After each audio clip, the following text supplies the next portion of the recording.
आइए चर्चा की शुरुआत कर लेते हैं। मनीष जी, अब ये महसूस हो रहा है, क्योंकि लगातार ये सवाल हम पूछ रहे हैं और ये जनता का सवाल है, खुद वो जनता जो आपको वोट देती है वो खुद कह रही है 20 राज्य और 450 से ज्यादा केस, संक्रमण लगातार फैल रहा है कि अब वक्त आ गया है ग्राउंड में, जमीन पर ना उतरकर वर्चुअली इसकी शुरुआत की जाए ताकि हम सब सुरक्षित रहें। देखिए विपनेश जी, आप लोगों की जो चिंता है वो जायज है और सैद्धांतिक रूप से हम लोग सहमत हैं और निश्चित रूप से आयोग आज और ऑल पार्टी मीटिंग करेगा, सभी पार्टियां मिलकर डिसीजन लेंगे। हमको लगता है कि जनता के हित में सभी लोग ये डिसीजन जरूर लेंगे कि कोरोना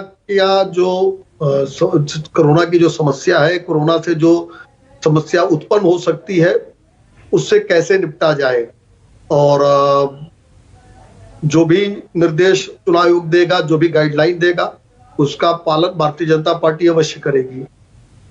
राजीव, अमीक जमई जी से आपका सवाल, मैं लगता है कि आज पार्टियां अपनी बात भी सामने रखेंगी कि जी हम अब रोड शो नहीं कर रहे हैं, रैलियां नहीं कर रहे हैं, वर्चुअली शुरुआत करेंगे। कुछ ऐसा डिस्कशन हो सकता है कि चुनाव आयोग के साथ आज? राजीव,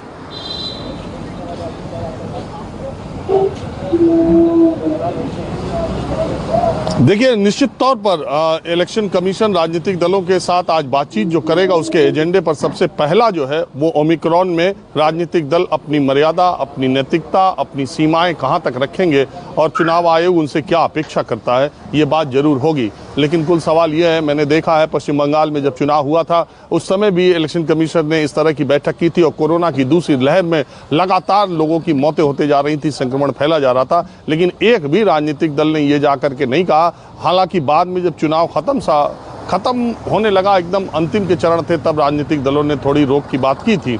लेकिन जब चुनाव चढ़ा था, जब चुनाव जिसको चढ़ना कहते हैं, जब शुरुआती दौर था, तब सारे राजनीतिक दल यही कहते थे कि कोरोना प्रोटोकॉल का हम पालन कर रहे हैं, हमारी रैलियों पर सैनिटाइजर है, बिना मास्क के कोई आ नहीं रहा है, पर्याप्त दूरी के साथ हम कर रहे हैं और ये हमारा अधिकार है। और सारे राजनीतिक दल इस बात पर तुले हुए थे कि कितनी ज़्यादा से ज़्यादा रैलियां कर लें। ममता बनर्जी, अभिषेक बनर्जी, प्रधानमंत्री मोदी, गृह मंत्री अमित शाह, इन सारे लोगों की रैलियों में मैं मौजूद था और इन सारे रैलियों में एक ही जैसे हालात थे। लेकिन बात वही है कि ये जो हम अपेक्षा कर रहे हैं कि राजनीतिक दल अपने आप से, देखिए अमीक जमई जी हमारे साथ हैं समाजवादी पार्टी के राष्ट्रीय अध्यक्ष अखिलेश जी के घर में खुद ही उनके परिवारजन संक्रमित हो गए थे। अब वो हालांकि एसिम्प्टोमेटिक थे और वो ठीक हो रहे होंगे और ठीक हो गए होंगे, ऐसी हमारी शुभकामना है। और अपने को आइसोलेट करके अखिलेश यादव भी 3-4 दिन रहे थे। लेकिन अब देखिए, उसी घर में आप रहते हैं जहां कोरोना के संक्रमण के लोग आपके परिवारजन हैं, और अब आप जाएंगे और वहां पर कितनी रैलियों में, उन्नाव में आपने विजय रथ यात्रा शुरू की है, वहां उन्नाव और कानपुर 30-40 किलोमीटर का फर्क है। एक जगह प्रधानमंत्री नरेंद्र मोदी और हरदोई जहां गृह मंत्री हैं, ये सब 40 किलोमीटर की दूरी में है। तो कौन किसको क्या कहे? अखिलेश यादव में भीड़ होगी, हरदोई में अमित शाह में भी भीड़ होगी, प्रधानमंत्री के कार्यक्रम में कानपुर में भी भीड़ होगी। तो इसमें राजनीतिक दलों को और नेताओं को आगे आकर के एक कदम बढ़ाना चाहिए जिससे समाज में एक संदेश जाए। लेकिन मुझे ऐसा लगता है कि ऐसी अपेक्षा करना बेमानी है। क्या अमीक जी, समाजवादी पार्टी एक कदम आगे बढ़ाएगी आज? नहीं, देखिए, इलेक्शन कमीशन जो ऑल पार्टी होंगी और जो पूरे देश में फैसला हो उस पर जो है हम लोग सब लोग, क्योंकि ये उसका विषय है तो उस पर कोई अलग चलने का बात तो हो ही नहीं सकते हैं। लेकिन अगर ये बहुत ही सेंसिटिव बात होती तो हमारे आदरणीय प्रधानमंत्री जी, वो देश की मुखिया हैं, पिछले 10 दिन पहले उन्होंने पूरे यूपी का प्रोग्राम अगले 10 तारीख जनवरी तक का उनका यूपी में बना हुआ है, उनकी रैलियां। तो जो भी होगा वो ऑल पार्टीज के लोग, इलेक्शन कमीशन के लोग मिलकर फैसला करेंगे। आपकी चिंता जायज है, राजीव जी की चिंता जायज है, इसका ख्याल रखा जाएगा। लेकिन राजीव जी ने एक बात जो अगर आपको इसमें और जोड़ी होती, जो मैं उनकी तरफ से कह दे रहा हूं, हम ये समझते थे कि हम उत्तर प्रदेश के लोग कोविड का सामना कर सकते हैं। उत्तर प्रदेश के लोग, हमारी जनता जो है, उसके पास इतना स्वास्थ्य का इंफ्रास्ट्रक्चर है कि हम लोग लड़ सकते हैं। लेकिन मालूम है आपको, जो नीति आयोग है, नीति आयोग तो समाजवादी पार्टी का आयोग तो है नहीं, वो प्रधानमंत्री जी के निगरानी का एक ऐसा संस्था है जो पूरी नीतियां बनाता है। उनकी रैंकिंग में स्वास्थ्य के विषय में पूरे देश में मुख्यमंत्री योगी जी के नेतृत्व में सबसे निचले दर्जे पर स्वास्थ्य व्यवस्था उत्तर प्रदेश की है। हमारी तो चिंता यह भी है कि अगर मान लीजिए कि इलेक्शन कमीशन ने कोई फैसला किया, क्या भारतीय जनता पार्टी का जो मिस रूल है, जिस तरह से इन्होंने मिसलीड किया है हमारी उत्तर प्रदेश की सरकार को, और कोविड में जो पैसे दौलत बहाई गई, सवाल यह है कि अगर नीति आयोग ये बोल रहा है कि सबसे घटिया स्तर का अगर स्वास्थ्य का कहीं व्यवस्था है तो वो उत्तर प्रदेश में है, क्योंकि बाबा मुख्यमंत्री जी ने 5 साल धर्म जाति का कार्ड चलाया। अगर इन्होंने हेल्थ पे काम किया होता जैसे माननीय अखिलेश जी ने किया था, देश भर में उत्तर प्रदेश में जितने अस्पताल बनाए, जौनपुर का मेडिकल कॉलेज, आपको हैरत होगी, राजीव जी तो गए होंगे, उनकी खिड़कियां निकालने गए कॉन्ट्रैक्टर, क्योंकि 5 साल में आपने उसको चलने नहीं दिया। हमारा डर दूसरा है। मूल सवाल से फिर भटक गए। मैंने ये कहा कि क्या वर्चुअली चुनाव प्रचार की पहल करेगी समाजवादी पार्टी, क्योंकि अभी यादव परिवार उभरा है संक्रमण से, लेकिन आप दूर तलक चले गए। नकवी साहब, पहले आप अपना जवाब रखिए, फिर मनीष जी से मैं इसका जवाब लेती हूं। नकवी साहब, अब आप भी ये महसूस कर रहे होंगे कि वक्त आ गया है, क्योंकि नेता तो काफी दूर रहते हैं, ये जो रोड शो और रैलियों में भीड़ है उसमें प्रोटोकॉल का पालन नहीं हो सकता, इतनी सी जगह नहीं होती है पैर रखने की। आप सोचिए कितना बड़ा खतरा है। कांग्रेस पार्टी आज पहल करेगी ऑल पार्टी मीटिंग में?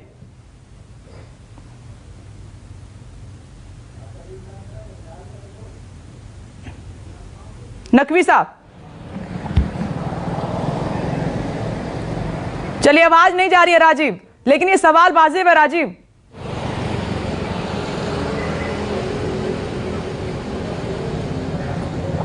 देखिए, मेरा सवाल दूसरा है। मेरा सवाल सिर्फ ये है कि अगर नेताओं को रैलियां करने की इजाजत है, वो कहते हैं पहले आप, पहले आप, पहले आप, तो हमारे पे क्यों नियम लगा दिया जाता है? हमारे पे क्यों 11 बजे कर्फ्यू लगाया जा रहा है और 11 से 5 किया जाए? हमारे जलसों पर क्यों रोक है? हमारी शादियों पर क्यों? छोड़ दीजिए फ्री।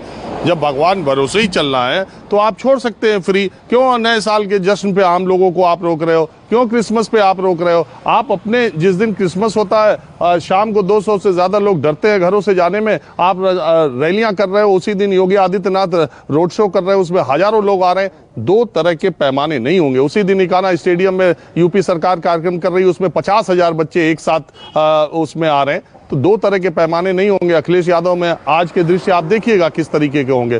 तो आम लोगों को आप जब चाहो तब रोक दो कि आप नहीं कुछ करोगे, आप जो चाहो वो करोगे, क्योंकि कानून आपको बनाना है या कानून का पालन आपको करना है। जनता ये सब देख रही है और जनता ये भी देख रही है कि कौन नेता कितना आगे बढ़ के कौन सा फैसला कर रहा है। अपने चुनावी मुद्दे अलग हैं, लेकिन जान है तो जहान है। अगर ये मतदाता रहेंगे तभी वोट है। इसका ख्याल करने के लिए अगर एक राजनीतिक दल आगे आए तो मुझे लगता है एक ऐसी नजीर पेश होगी जिसको सदियों तक याद रखा जाएगा कि एक नेता चुनावी मोड़ पर जा करके भी उसने एक ऐसा फैसला किया। लेकिन मुझे बार बार लग रहा है कि उत्तर प्रदेश का संघर्ष, एक बात कही जाती है ना विपनेश, कि जंग में और प्यार में, मोहब्बत में, जंग में और चुनाव में सब जायज है। चाहे इसमें सिर्फ जीत देखी जाती है, जो हार गया उसको कोई याद नहीं करता।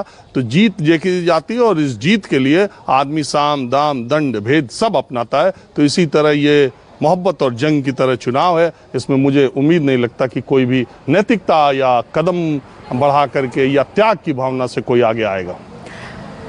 हिलाल अहमद नकवी साहब, कुछ दिक्कत इसलिए आपके पास नहीं आ पाए थे, आपने सवाल मेरा सुन नहीं पाया था। राजीव ने भी वही बात उठाई है कि सारी पाबंदियां आम जनता के लिए, आम जनता के जश्न में घुस जाता है कोरोना, और जब करती है कांग्रेस पार्टी और अदर पार्टी रैलियां, रोड शो, बड़े कार्यक्रम, वहां कोरोना नहीं जाता है।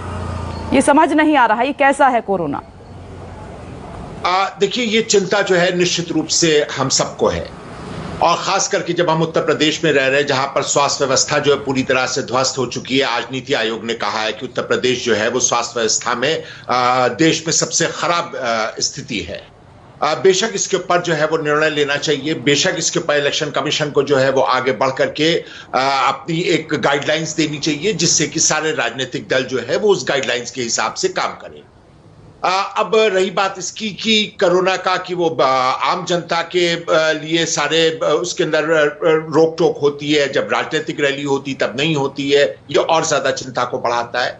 इसके ऊपर निश्चित रूप से काम करना होगा, इसके ऊपर निश्चित रूप से सरकार को आगे आना होगा। निश्चित रूप से इसमें हमारे प्रधानमंत्री और हमारे गृह मंत्री जो है, जो कि एक संवैधानिक पद पर है, एक ऐसे पद के ऊपर है जहां सब लोग देखते हैं, उनको भी एक नजीर देनी होगी।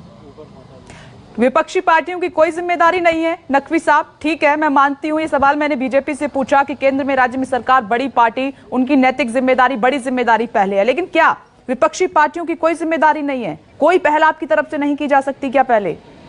नहीं, आपकी बात सही है कि जो विपक्षी पार्टी है उनकी जिम्मेदारी है और उनकी भी उतनी ही जिम्मेदारी है जितनी किसी और राजनीतिक दल की जिम्मेदारी है। लेकिन जब हम देखते हैं कि हमारे मुख्यमंत्री, हमारे प्रधानमंत्री, हमारे गृह मंत्री जो है वो इस चीज से आश्वस्त है कि कोरोना नहीं फैलेगा, जिनके ऊपर ये जिम्मेदारी है कि वो यहाँ की स्वास्थ्य व्यवस्था की, यहाँ के लोगों ने उनको मतदान इसीलिए किया है कि हमारी जान और माल की वो सुरक्षा करें, और वो इस चीज से आश्वस्त है कि रैली से जो है वो किसी प्रकार का कोरोना नहीं फैलेगा, तो निश्चित रूप से विपक्ष जो है उनकी इस बात को मानने के लिए बाध्य है। उसके लिए मजबूरी है कि अगर हमारे प्रधानमंत्री कहते हैं कि कोरोना नहीं है, वो बगैर मास्क के हैं, हमारे मुख्यमंत्री कहते हैं कोरोना नहीं है, बगैर मास्क के वो रैलीज अटेंड कर रहे हैं, तो निश्चित रूप से विपक्ष जो है उसके पास भी यही है कि अगर हमारे प्रधानमंत्री और मुख्यमंत्री जो है, जो कि ज्यादा महत्वपूर्ण जगहों के पर बैठे हुए, जिनका स्वास्थ्य जो है वो ज्यादा महत्वपूर्ण है देश के लिए और प्रदेश के लिए, अगर उनको ये लगता है कि कोरोना नहीं फैल रहा है तो विपक्ष जो है उन्हीं का अनुकरण करेगी। अशोक, फिर बाकी पार्टियों में और बीजेपी सरकार और विपक्ष में अंतर क्या रह जाता है? अब एक दूसरे की होड़ लगी हुई है।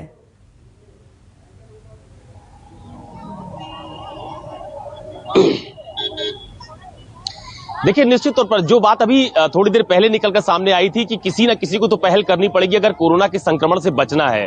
बीते दिनों अगर आप देखिए कि उत्तर प्रदेश में बहुत ज्यादा संक्रमण की स्थिति नहीं है, लेकिन केसेस में इजाफा यहां भी देखने को मिल रहा है। तो अगर तमाम सारे पॉलिटिकल पार्टीज जो हैं वो अगर आरोप प्रत्यारोप के दौर में रहेंगी तो शायद स्थिति पहली जैसी हो सकती है। हम लोगों ने जो तस्वीरें कोविड के संक्रमण के दौरान देखी हैं वो काफी भयावह रही हैं, लोगों की तकलीफें देखी गई हैं, सरकार की तरफ से उनकी कोशिशें भी देखी गई हैं। लेकिन अभी जरूरत इस बात की है कि अगर इस बढ़ते हुए संक्रमण को रोकना है तो किसी ना किसी को पहल करनी होगी। चुनाव आयोग की जो आज बैठक होने वाली है, मुझे ऐसा लगता है कि आज अगर कोई पॉलिटिकल पार्टी बड़ा दिल दिखाकर अपनी तरफ से पेशकश करती है कि कोविड के संक्रमण के बढ़ते हुए संक्रमण को रोकने के लिए अपनी रैलीज में वो किस किस तरह से प्रावधान किया जा सकता है, इस तरह का सुझाव अगर पॉलिटिकल पार्टीज की तरफ से आता है तो ये बहुत सराहनीय कदम माना जाएगा। लेकिन इस बात की उम्मीद बेहद कम है क्योंकि उत्तर प्रदेश का विधानसभा का चुनाव जो है वो सभी दलों के लिए आन बान का प्रश्न बना हुआ है। आप देखिए कि ताबड़तोड़ जनसभाएं हो रही है, बड़ी बड़ी भीड़ तब सभी की रैलियों में फिलहाल देखने को मिल रही है। तो मुझे ऐसा लगता है कि चुनाव आयोग की बैठक में अगर चुनाव आयोग अशोक सही कह रहे हैं आप, और जब चुनाव प्रचार खत्म हो जाएगा तब नेताओं की जुबान से निकलेगा कि नहीं गैदरिंग अब ठीक नहीं है, कोरोना बढ़ रहा है, ये तय है, जो राजीव जिक्र भी कर रहे हैं, जो पश्चिम बंगाल चुनाव में दिखाई भी दिया था। मनीष जी इस वक्त हमारे साथ जुड़ गए हैं फिर से।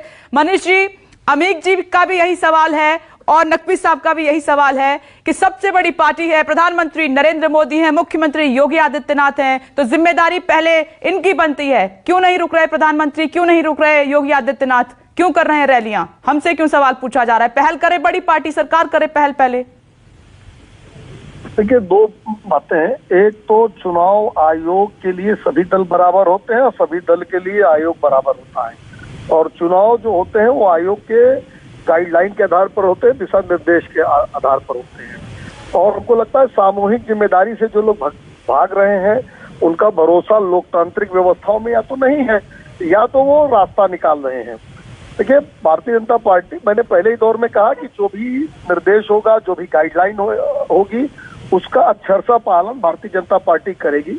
लेकिन दायित्व से भागना ये उचित नहीं है लोकतांत्रिक व्यवस्था में। और हमको लगता है कि सरकार सचेत है। केंद्र सरकार ने बहुत पहले गाइडलाइन जारी की है राज्यों को। हम उत्तर प्रदेश सरकार ने सारी उस व्यवस्थाओं को ठीक करना शुरू कर दिया है, जो कभी कोई इस तरह की परेशानी आए तो उससे निपट सके। अमीक जी, दायित्व से भाग रहा है विपक्ष, उनकी भी जिम्मेदारी बनती है।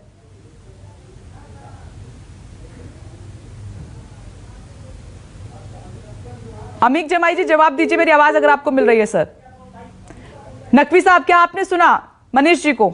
आप जवाब दीजिए। देखिए, भारतीय जनता पार्टी ने शायद वो डिस्कनेक्टेड थे तो उन्होंने सुना नहीं। उत्तरदायित्व हर एक का है कि वो चुनाव आयोग जो भी गाइडलाइन दे उसको वो पूरी तरह से अक्षर अक्षर पालन करे, और इसके लिए कांग्रेस पार्टी पूरी तरह से कटिबद्ध है।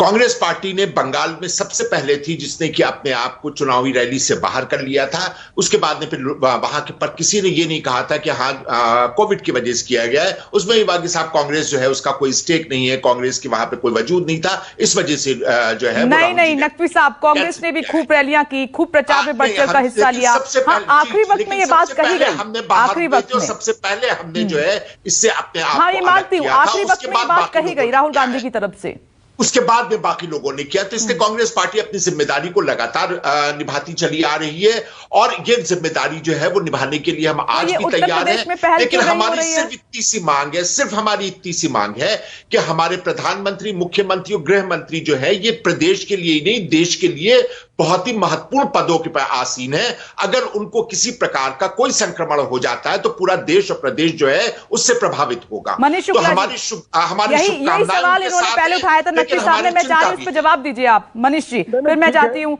जमाई जी के पास। मुख्यमंत्री महत्वपूर्ण दायित्व तो जरूर होता है, लेकिन चुनाव के दौरान पार्टी के कार्यक्रमों में वो उपस्थित होते हैं, और पार्टियों के लिए आयोग सबके लिए बराबर होता है। एक बात, दूसरी बात, पार्टी देश के ऊपर है, जबकि आप लोगों का नारा कुछ और हो जाने दीजिए प्लीज, कंप्लीट हो जाने दीजिए, आपसे एक बात प्लीज कंप्लीट हो जाने दीजिए कि पार्टी जो है वो देश के ऊपर है, यहाँ के ऊपर आप देश के ऊपर पार्टी को रख रहे, बस इतनी सी बात है। नहीं, दो बातें हैं। देखिए, जब चुनाव होता है तो चुनाव पार्टियां लड़ा करती हैं, प्रधानमंत्री और मुख्यमंत्री का कार्यालय चुनाव नहीं लड़ता, ये आप भी जानते होंगे। और अभी आप बता रहे थे बंगाल का एग्जाम्पल दे रहे थे, केरल में तो पूरा प्रचार हुआ, केरल की दशा क्या थी आज भी क्या है सबको पता है।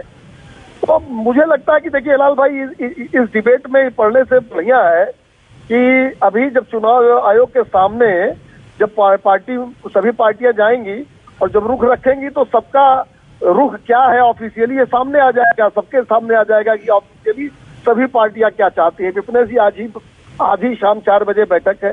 ठीक है, लोग तमाम सामूहिक जिम्मेदारी की आप बात कर रहे हैं। मानस में बस आ रही हूँ, एक लाइन में अमित जी से जवाब चाह रही हूँ मैं, ये सामूहिक जिम्मेदारी का वक्त आ गया अमित जी अब?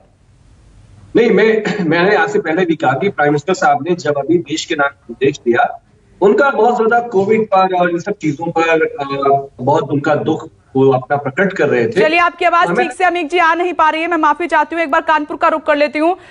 मानस, क्या और अपडेट? प्रधानमंत्री नरेंद्र मोदी पहुंच रहे हैं।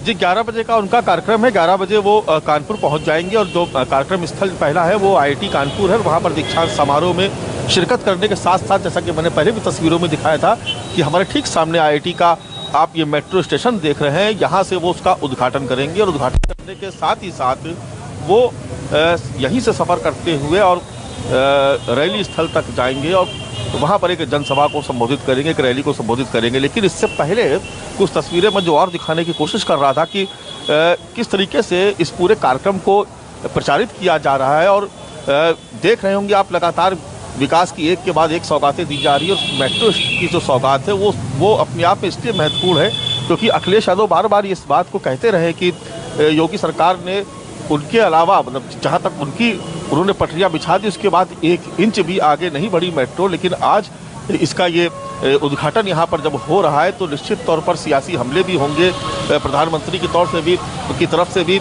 और मुख्यमंत्री की तरफ से भी। एक और बड़ी महत्वपूर्ण चीज़ जो मैं बार बार देख रहा था पूरे शहर भर में कि कानपुर को मेट्रो का उपहार डबल इंजन की सरकार। तो डबल इंजन की सरकार पर बार बार फोकस किया जा रहा है कि अगर केंद्र में बीजेपी की सरकार है और उत्तर प्रदेश में भी बीजेपी की सरकार अगर यथावत बनी। ठीक है, मानस साहब नजर बनाए रखिएगा, वक्त की कमी है, हमें चर्चा को यहीं विराम देना होगा। लेकिन बड़े दौरों पर, हर हलचल पर हमारी नजर बनी हुई है। आप सभी का बहुत बहुत शुक्रिया। एक छोटा सा ब्रेक, फौरन लौट रहे हैं।